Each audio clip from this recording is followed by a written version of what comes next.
disebut dana desa yang besarnya bisa mencapai 1 miliar per tahun per desa. Bayangkan, kalau terrealisasi masa jabatan 9 tahun, maka ada uang 9 miliar yang didapatkan untuk dikelola oleh kepala desa. Nah, uang yang besar ini rawan akan penyalahgunaan karena dikelola oleh orang yang sama dalam waktu yang lama. Yang kedua, mencederai demokrasi.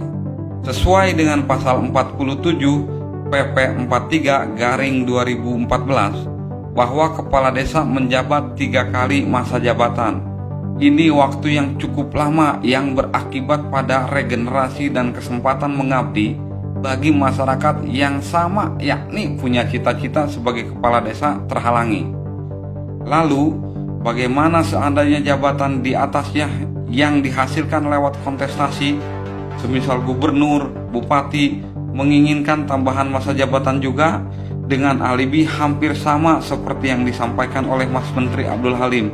Alibinya kurang lebih begini: gubernur, bupati, wali kota punya lebih banyak waktu untuk mensejahterakan warganya, dan pembangunan daerah dapat lebih efektif tidak terpengaruh oleh dinamika politik pilgub atau pilwalkot.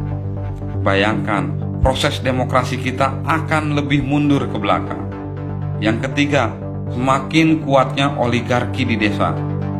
Usulan perpanjangan masa jabatan kepala desa dapat dianggap sebagai jalan memuluskan penguatan oligarki semata yang secara jangka panjang dapat mengancam kelestarian demokrasi di desa.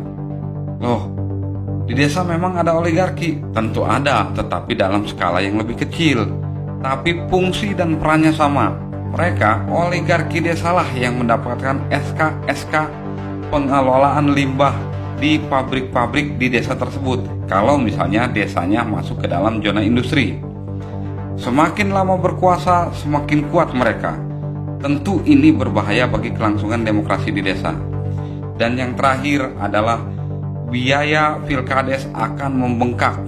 Nah, dengan durasi jabatan yang 9 tahun, periodisasinya sampai dengan 3 kali, kita tahu bersama serangan fajar bukan hanya ada di kontestasi di atas saja, orang-orang penting di negeri ini saja.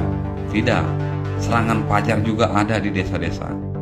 Dan seorang kepala desa bisa menghabiskan puluhan, ratusan, bahkan miliaran uang untuk menjadi kepala desa. Bayangkan, jika masa jabatan kepala desa 9 tahun, orang akan lebih berlomba-lomba untuk menjadi kepala desa.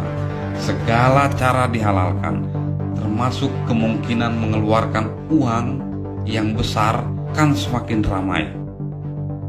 Dan suka tidak suka, orang-orang yang punya potensi di desa tersebut akan sangat sulit untuk bisa bersaing karena ketidakmampuan finansial dan lain sebagainya.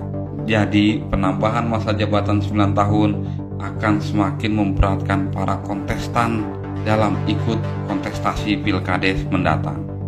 Nah, ini kira-kira untung dan ruginya jabatan kepala desa menjadi 9 tahun. Kalau kalian bagaimana? Setuju atau menolak? Silahkan tuliskan di kolom komentar. Salam Partai Ringan.